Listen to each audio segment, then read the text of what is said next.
ही त माणेक चौक जो पीस आ। हा अरे इहो माणेक चौक जो पीस आ, ईअं तो चवे। माणेक चौक जो कोन्हे, इहो त ज़वेरी बाज़ार जो आ। अरे भाई मूंखे ख़बर आ, इहो माणेक चौक जो पीस आ, खुराना जो माल आ। भड़वा इहो खुराना जो माल कोन्हे, मुंहिंजो माल आ, मुंहिंजी ज़ाल आहे।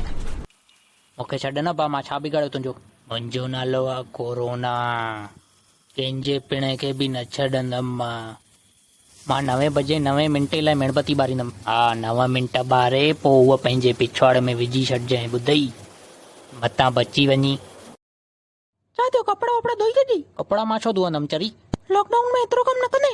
छो लॉकडाउन में त कुझु बि कमु कराईंदी आहियां, धोबी आहियां मां। अच्छा ईअं, चांहि घुर तूं हाणे खाली ॾेखारींदी मां। भाई तकलीफ़ थी थिए ॾाढी ॿुधी करे, बेशर्मीअ जी बि काई हद हूंदी आहे। कोरोना रंधिणो ॿुधे ई नथो कुझु, काई ॻाल्हि कंहिंजी बि। हाणे त रोज़ केस डबल था थियनि पिया, सम्झ में ई नथो अचे कयूं त कयूं छा। वेलकम टू कोरोना बार। हा मूंखे 2 कोरोना छाप विस्कियूं खपनि ऐं ॿियो थोरो चखणो बि खपे। हा 1 मिंट चालू रखो। अरे ॿुध त असां वटि कोरोना छाप विस्कियूं स्टॉक में पयूं आहिनि छा? न हुजे त अमेरिका फ़ोन करे थोरा वायरस घुराए हिते विस्की ठाहे था छॾियूं पाण। हलो सभई पंहिंजूं पंहिंजूं बुकूं बंदि कंदा ऐं हेॾे ॾिसंदा। ॿुधायो छा आहे इहो? सर हिन में बुक बंदि करणी कहिड़ी ज़रूरत आहे? त कोरोना वायरस आहे, हेॾनि ॾींहंनि खां ॾिसूं पिया था। कोरोना वायरस तुंहिंजे पिणे बि ॾिठो अथई?